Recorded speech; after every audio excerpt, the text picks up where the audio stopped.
Adimali tourism and agricultural development സൊസൈറ്റിയുടെയും അടിമാലി ഗ്രാമപഞ്ചായത്ത് മറ്റ് സംഘടനകളുടെയും നേതൃത്വത്തിൽ 79ാമത് സ്വാതന്ത്ര്യദിനാഘോഷം വളരെ വിപുലമായ രീതിയിൽ നടത്തുവാൻ തീരുമാനിച്ചു. ഇതിനു മുന്നോടിയായിട്ടുള്ള സംഘാടക സമിതി യോഗം അടിമാലി പഞ്ചായത്ത് ഹാളിൽ ചേർന്നു.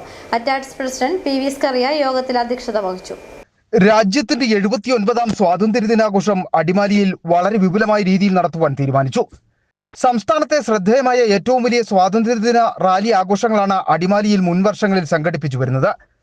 ഇത്തവണയും വളരെ വിപുലമായ രീതിയിൽ സ്വാതന്ത്ര്യദിന റാലിയും കലാമത്സരങ്ങളും സംഘടിപ്പിക്കുവാനാണ് സംഘാടക സമിതി തീരുമാനിച്ചിട്ടുള്ളതെന്ന് അറ്റാഡ്സ് പ്രസിഡന്റ് പി.വി. സ്കറിയ പറഞ്ഞു.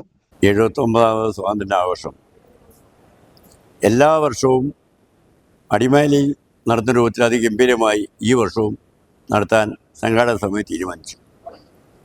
അത് എല്ലാ വർഷവും നമ്മൾ ഗവൺമെൻറ് സ്കൂളിൽ നിന്ന് ആരംഭിച്ച് കാമുകേഷിൽ പോയി കറങ്ങി വന്ന് പഴയ പഞ്ചായത്ത് അവിടെയാണ് നമ്മൾ സമാപിക്കുന്നത്. വിവിധ കലാമത്സരങ്ങൾ എല്ലാവരും കുടുംബശ്രീ അയൽക്കൂട്ടരും എല്ലാ വർഷവും കൂടുതൽ നമ്മുടെ പഞ്ചായത്തിൽ മുഴുവൻ പങ്കെടുക്കും. എല്ലാ സ്കൂൾ കോളേജുകളും പങ്കെടുക്കും. എല്ലാ രാഷ്ട്രീയ പാർട്ടി പൊതുപ്പത്തിൽ പങ്കെടുക്കും. പഞ്ചായത്ത് അംഗങ്ങളുണ്ടാവും. ത്രിതല പഞ്ചായത്തിന് എല്ലാ അംഗങ്ങളുണ്ടാവും. അപ്പോൾ ഒരു കഴിഞ്ഞ വർഷക്കാലം നല്ല പരിപാടി നടത്താൻ നമുക്ക് കഴിയും. അടിമാലി ഗ്രാമപഞ്ചായത്തിലെ വിവിധ കോളേജുകൾ, സ്കൂളുകൾ, കുടുംബശ്രീ, സ്വയം സഹായ സംഘങ്ങൾ, വ്യാപാരികൾ, മറ്റ് ഇതര സംഘടനകൾ എന്നിവയുടെ നേതൃത്വത്തിലാകും സ്വാതന്ത്ര്യദിന റാലി നടക്കുന്നത്. എല്ലാ വർഷത്തെ പോലെ അടിമാലി ഗവൺമെന്റ് ഹൈസ്കൂളിൽ നിന്നും ആരംഭിച്ച റാലി അടിമാലി ടൗൺ ചുറ്റി പഞ്ചായത്ത് ഗ്രൗണ്ടിൽ റാലി സമാപിക്കും. തുടർന്ന് കുട്ടികളുടെ വിവിധ കലാമത്സരങ്ങൾ അരങ്ങേറും.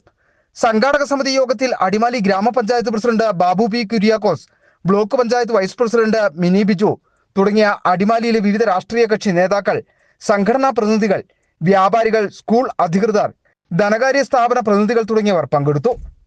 City vision, Adimali.